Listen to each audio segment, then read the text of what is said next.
On Friday night, March 8th, 2024, I discovered the toast to my engagement had been poured into a cracked glass. My fiancé and my best friend were sharing a secret that shattered my trust and almost shattered my family, too. I'm going to tell you in first person how a notification that looked harmless turned into a chain of lies, favors, and plastic smiles, with my own mom as a key piece.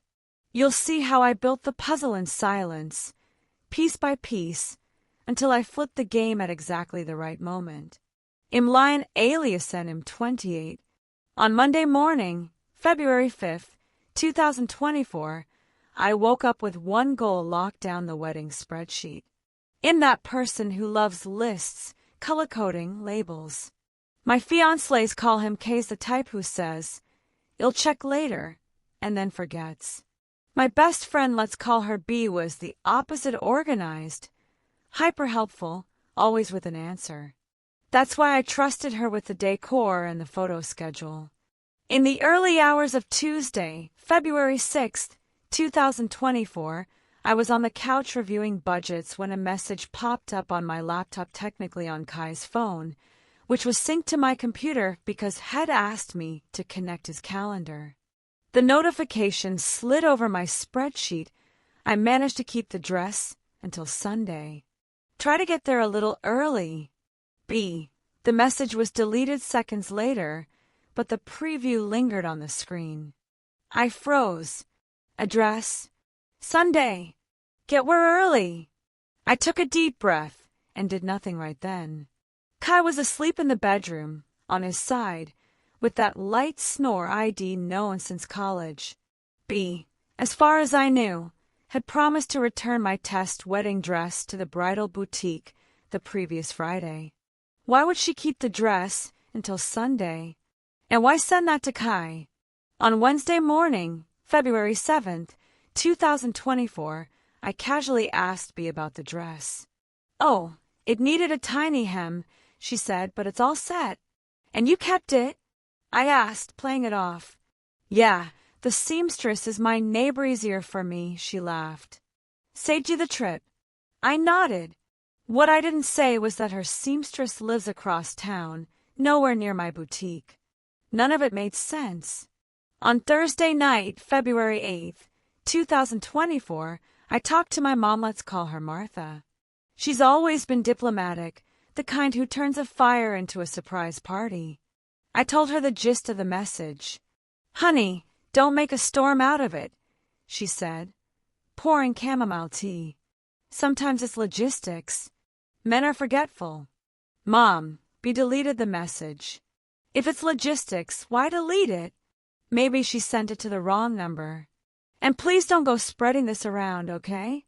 Before a wedding, you have to be smart with your words." I swallowed that line in the moment. Later it returned like a dull knife, pushed in slowly. On Saturday afternoon, February 10th, 2024, B called to say she would drop the dress at the boutique later. Later became night. Night became Sunday. Sunday became silence.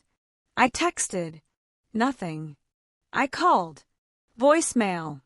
Finally, around 8 o'clock, B showed up with a smile bigger than the door. "Girl, all good." "The seamstress took a bit longer, but it's perfect," she said, lifting the white garment bag like a trophy. I checked the dress. Nothing obvious. But when I turned it over, a tiny safety pin with a blue ribbon was clipped near the zipper. Not mine. Not the boutique's. It was a test tag from a photo studio I recognized because I'd done a shoot there before. "Did you go to Golden Hour Photo?" I asked. She hesitated a second, then laughed. "No way. That ribbon must be from the boutique." The lie was so subtle it almost worked. Almost. On Monday morning, February 12th, 2024, I did what my heart told me not to do: investigate. I'm not proud I became Sherlock in my own life, but I'm not naive either. I started with the timing. The until Sunday text arrived overnight Tuesday to Wednesday. The dress return dragged until Sunday. The blue ribbon was from a studio that's open until 7 in the evening on Saturdays. If we kept the dress until Sunday, why was there a ribbon from a place closed on Sunday? On Wednesday, February 14th, 2024, I called Golden Hour Photo and asked about pre-wedding sessions. We do, the receptionist said. In fact, last Saturday, we shot a gorgeous session at an old house. With a wedding dress. Yes, the bride looks stunning, she said warmly. Young couple, really in love. My heart pounded in my ears. Do you remember the name? Sorry, we can't share names. But I do remember the guy wore a very nice navy blue watch. Navy blue watch. Kai has one. A gift from his dad. Practically his signature. I thanked her, hung up, and sat on the floor. The pieces began to click. Be kept my dress for a hem. The ribbon came from the studio. The studio shot a bride on Saturday. Only one detail left. Where was I on Saturday? I was with my mother, picking out cloth napkins. She had insisted we go to a store across town. In hindsight, a perfect distraction. On Friday night, February 16th, 2024, I confronted Kai. Did you do a photo shoot without me? I asked plainly. What? He laughed. The sound grated. Leah, you're being paranoid. Then explain why I had my dress with a ribbon from a photo studio. It must stuck on from somewhere. You're projecting insecurity. Projecting?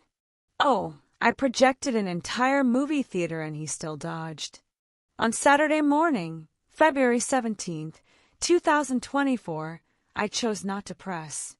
I needed proof that didn't put me at risk. I went to the seamstress, be claimed lived next door.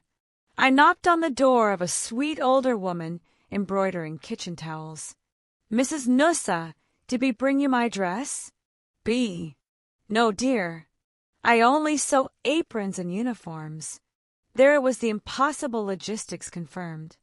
B had lied. On Monday afternoon, February 19th, 2024, I dropped paperwork at the boutique and brought cake for the team. I'm friendly with a purpose. I asked casually about the ribbon. Not ours, the clerk said. Looks like a studio tag. Out on the sidewalk, I ran into Bruno, Kai's friend since high school. He gave me that crooked smile of someone who knows too much. Hey, bride, he said, with a tone halfway to pity. What's up? I asked. Nothing. Just watch out for too many surprises. He tilted his head as if pointing to something behind me. Do you know something? He hesitated. Look, I didn't see anything. But people are talking about a special session. Better ask your fiancé. I did. He says I'm paranoid. Then keep this between us. You didn't hear it from me. Bruno didn't give me proof. He gave me direction. Sometimes direction is all you need to arrive at the same place as the truth. On Wednesday night, February 21st, 2024, be texted flowers tomorrow. Your mom really wants to weigh in. I read weigh in and heard control. On Thursday, February 22nd, 2024, the three of us went to the florist. My mom was oddly excited about sunflowers, which I hated for a wedding. I smiled on the outside, on the inside. I was calculating time where each person was morning, afternoon, and night. When the clerk turned to show planters, my phone buzzed a message from an unknown number with a blurry photo. It was a screenshot of a story, a man's arm with a navy watch, white lace aflash. The caption, shooting day. Who is it?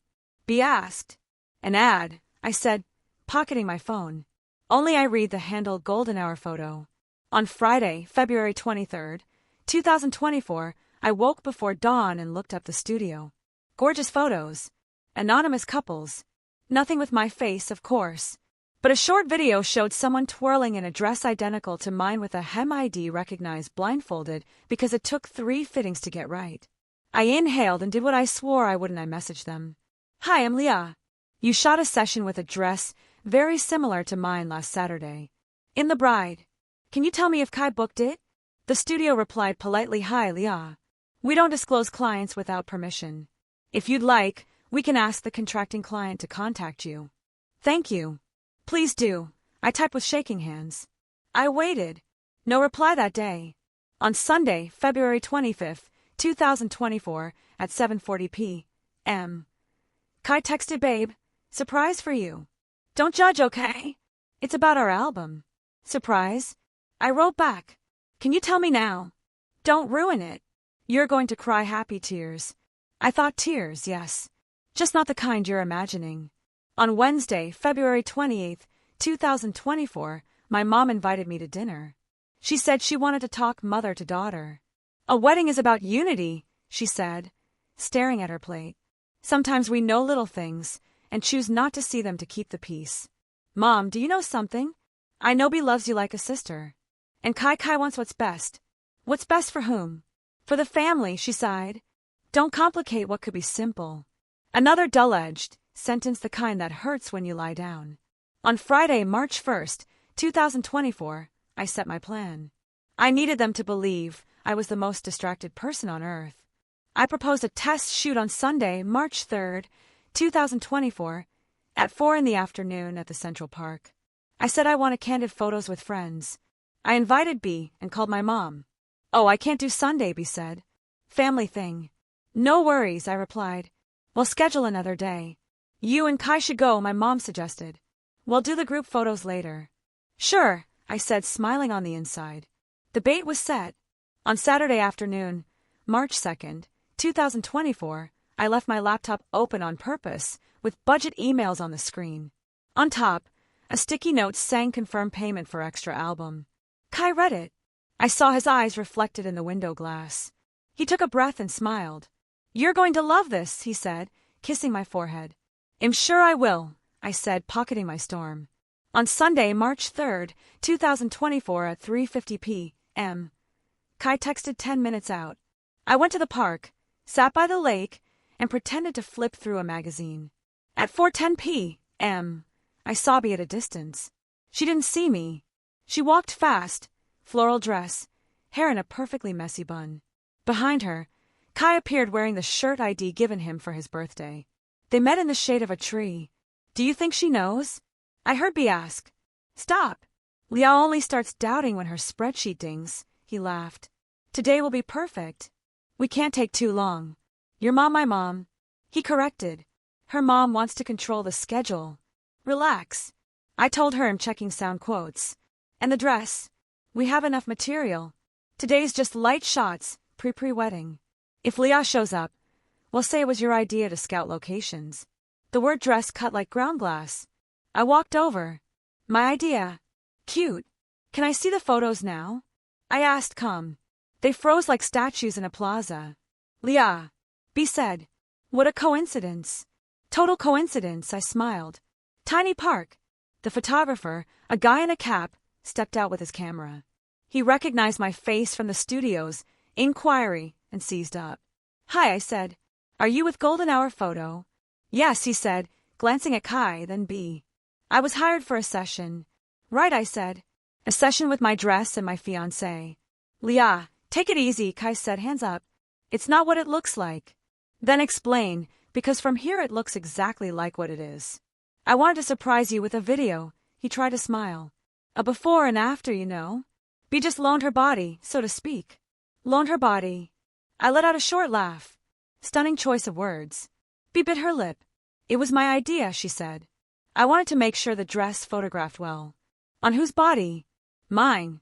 She lowered her eyes. But it was for you. For me. Favors that demand secrecy always come wrapped like gifts. Show me the photos, I asked the photographer. Please. I can't without permission, he said, shaking. I authorize, B said. Me too, Kai added. He opened the gallery. The photos were beautiful. Polished. And every click of the shutter now echoing in my head was a hammer to my chest, B in my dress. Kai smoothing the hem. Laughter, glances. A kiss to the top of her head. His hand at her waist exactly the way he holds me when we cross the street. Loaned her body, right? I closed the camera gently. You two are very talented at turning a crime of trust into an art project. It wasn't cheating, Kai said flatly. Nothing happened. Happened? You think betrayal only counts when the sheets are messy. B cried. Her tears didn't move me. I messed up, she said. I didn't want to hurt you.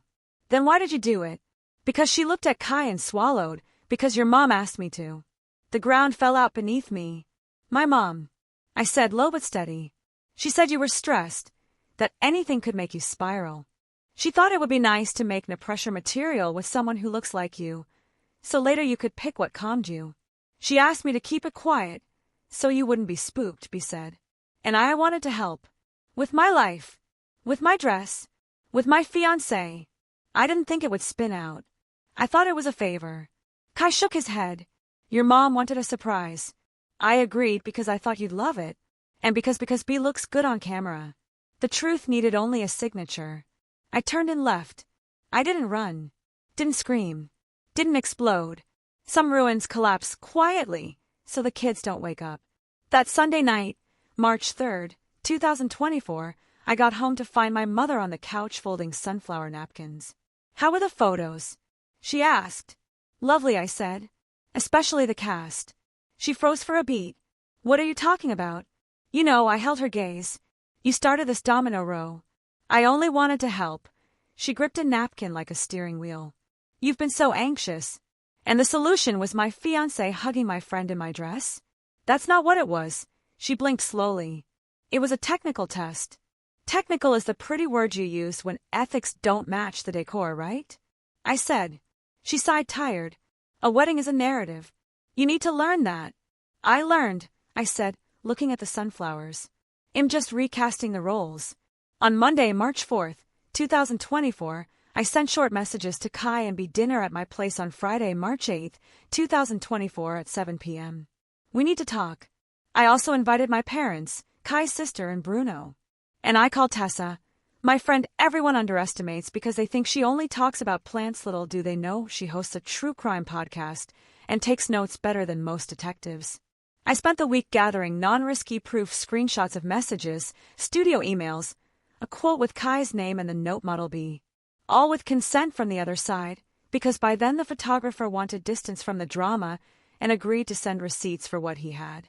I wrote an agenda with bullet points and estimated times, like prepping a budget meeting. If they were going to treat me like a project, I'd deliver a report. You're way too calm, Tessa said over the phone. Anger screams, strategy whispers, I answered. On Friday, March 8th, 2024, at 6:55 p.m. The table was set with stemware, white plates, polished silverware. I put out white flowers, no hint of sunflowers. Tessa arrived first with a simple cake. Bruno came next, hands in his pockets like someone who doesn't want to appear in the family photo. At 7:10 p.m., Kai arrived, smelling of cologne and fresh guilt. B came with him, puffy-eyed and lip-glossed. My parents arrived at 7:20 p.m. Kai's sister at 7:35 p.m. Thanks for coming, I said. This will be quick. Quick is good, my mom said. We have dessert tasting after. We won't need it, I replied. I connected my laptop to the TV. Tonight we're watching a making-of, I said, the irony fine enough to slide off my voice. First image, the studio's estimate with Kai's name, dates written out, and the note model B. That's normal, my mom said. Sometimes they use a model to test the lighting. In the bride's dress? Kai's sister asked, frowning. Second image, screenshots of Bios messages to Kai with keep the dress until Sunday, dates and times spelled out, and the preview before she deleted it. IB began. I explained this. It was to help. Third image, a short studio clip of my hem spinning in an old hall frame frozen on Kai's navy blue watch. This is an abuse of trust, Bruno said. And I'm saying abuse because some people are allergic to the word betrayal. Stay out of it, Kai snapped.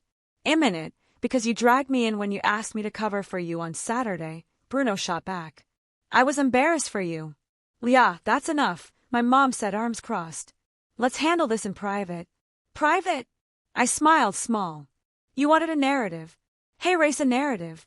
With an audience. I'm sorry, Kai finally said. I wanted to surprise you. A surprise is flowers at work. I kept my voice low. What you did has another name. I didn't cheat. You lied. You omitted. You used my best friend as a stand-in for my future and you kissed her head the way you kiss mine. The photographer told us to. Blame the extra, right? B cried. Yeah, I'm not going to yell at you, I said. I just want you to say it out loud. You wore my dress. I wore your dress, she said, voice breaking. And you hid it from me. I hid it. And you, Mom, you set up the surprise. She opened and closed her mouth twice. I thought it would be beautiful. Beautiful for whom? Silence. I'm canceling the wedding, I said, cutting the cord with good scissors. Yeah, don't do this, Kai stepped forward. We love each other. I love the memory of what we were, I stepped back. But I'm not marrying someone who needs a stand-in to love me. That's extreme, my mom tried. Let's breathe. Think I've thought about it. Since that overnight message. Since the Saturday shoot. Since every silence, so I wouldn't be scared. I looked at B.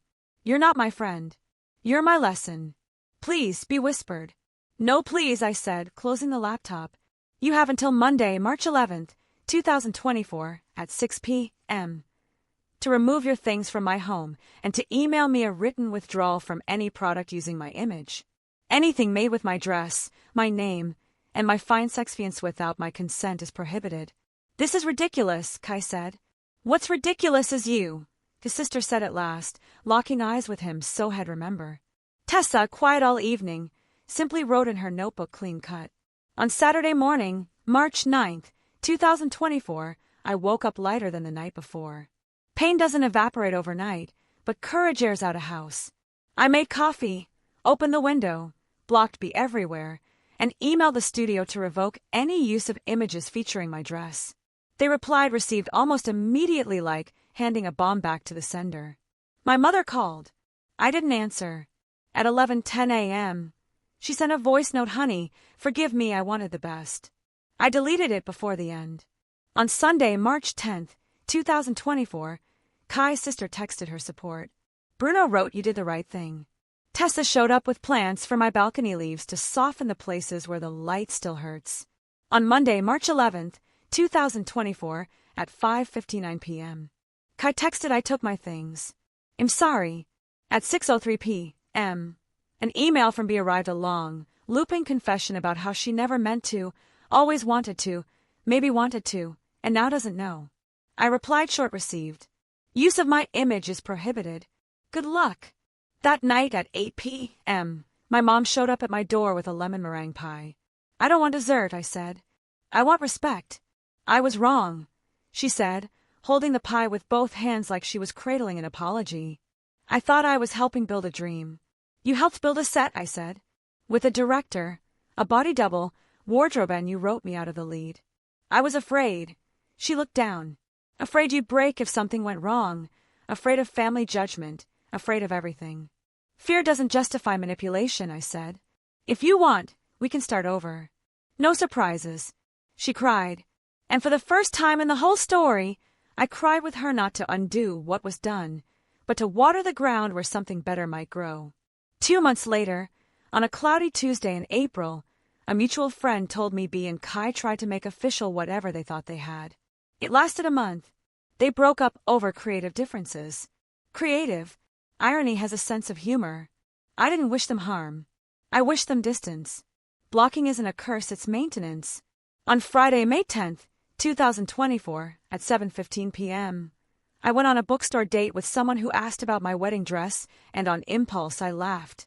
I sold it, I said. It cost me a lot, and it was still a bargain. How so? He asked. I paid with pain. Now I'm collecting in peace. He smiled in a way that didn't need a stand-in. What did I learn? That secrets for your own good are usually for the good of whoever keeps them. That people who love you don't replace you in a surprise, they include you. And that family doesn't mean unanimity, it means boundaries. I chose mine. Since then, I sleep better.